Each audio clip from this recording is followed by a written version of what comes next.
Can teaching with PBL work if I don't do any out-of-classroom planning?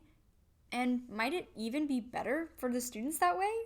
These questions came out of necessity when my classrooms, just like all classrooms in America, were uprooted as a result of COVID-19. We, as project-based educators, spend so much time researching PBL ideas, tweaking every word of our driving questions, coming up with an authentic audience, and then crafting an entry event to show the students why the topic that we've chosen and turned into a project-based learning unit connects to their real lives. This experience forced me to think about all of that completely differently. Now hang tight, we are going to talk about PBL with no prep, but first I want to tell you that this video is the first in a series in which I'm going to take you step by step through every class period of my project-based learning high school Spanish classes. You'll see every piece of project-based learning as applied to the world language classroom, and you're going to see it all play out without much prep work, but also in this strange new normal of COVID-19 and online learning.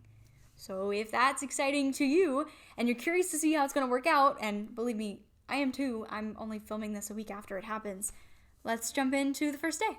Of course, my high school Spanish students were working on other project-based learning projects before school was canceled, but it seemed disingenuous to keep going with those projects.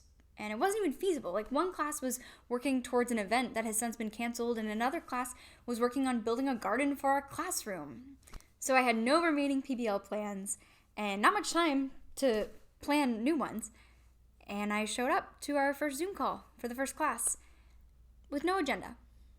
You know, it just would have felt out of touch to launch a new project when all the kids wanted and all that I wanted also was to just connect with them and make sure that they were all okay. All right, so day one, Zoom call. I ask them how they're doing and hope that they're talkative today. Discussion kind of unfolds naturally, and I start to notice that there's a common theme.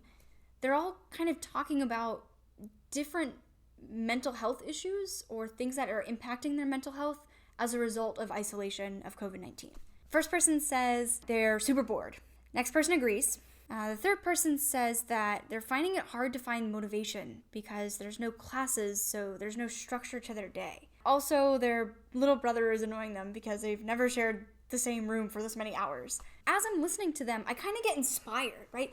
As I'm finding this through line, I'm realizing that we can use this to open up a bigger conversation. So I tell them that we're going to break up into small groups, and I use the Breakout Rooms feature, which I highly recommend on Zoom. And I tell them, and of course this is all happening in Spanish, in the target language, because this is a Spanish class. I tell them that in small groups, I want them to make two lists. One, a list of mental health challenges that arise from being in isolation during the coronavirus. And then the second list is a list of strategies that they can come up with to combat or to protect their mental health during this time. Came up with that on the fly, just based on kind of what they were saying. It's worth mentioning that talking about this experience that they're going through, like, the coronavirus can be incredibly traumatic for some students, or it can bring up a lot of emotions and vulnerability that they might not want to share in the classroom, virtual or physical. So the reason I came up with that second column in the chart is if they don't want to open up about a mental health challenge, they shouldn't be forced to. And so talking about a strategy that they do to be happy or to maintain their sanity during this time, it can meet different students where they are and depending on what they're comfortable with sharing. Now, here's the fun part. They're all in breakout rooms, so I'm by myself. And of course, I want to be able to bounce around between the groups, of course. But first, I run over to new tab, Google Sheets, and I just make a quick T-chart. Desafíos durante una cuarentena, las estrategias para proteger la salud mental. So, like, challenges, strategies. So we come back together from the breakout rooms, and I share the link in the Zoom chat to the spreadsheet that I made 5 seconds ago.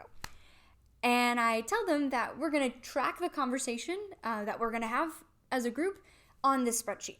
And they're like, cool, let's do it.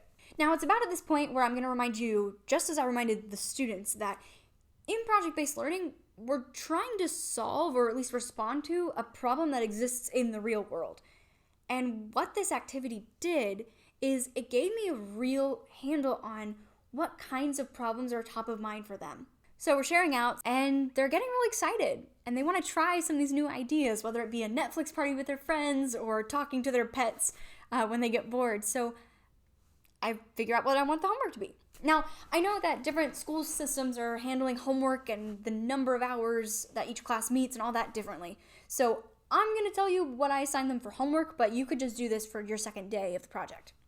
But for homework, I said, all right, you all have the access to, or you all have the link to this Google spreadsheet with our master list of mental health protection strategies during a quarantine. So now choose a strategy that's new for you from that list, or if you just come up with a new one because you're inspired from this conversation, choose a strategy that's new that you're interested in trying and try it out for 2 days.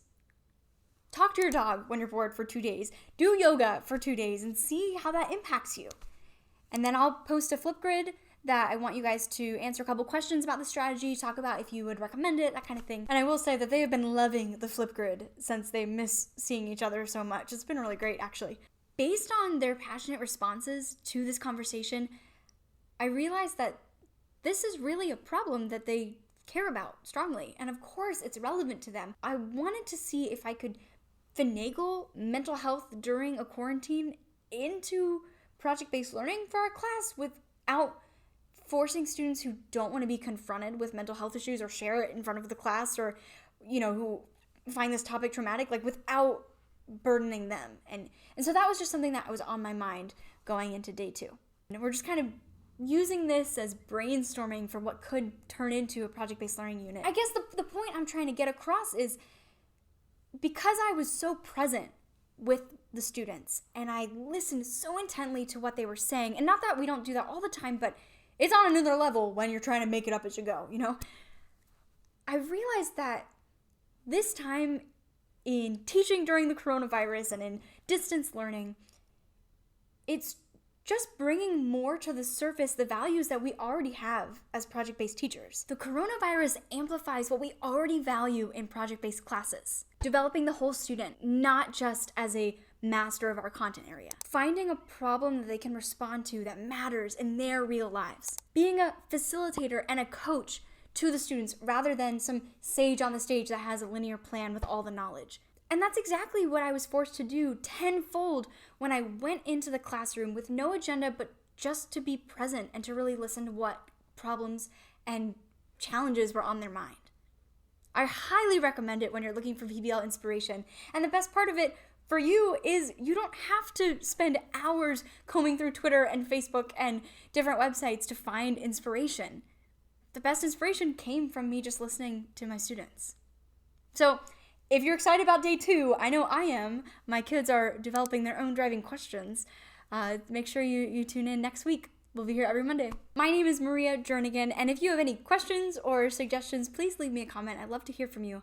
And of course, subscribe so you don't miss next week's part 2 of this series, and I'll see you next time. Adios.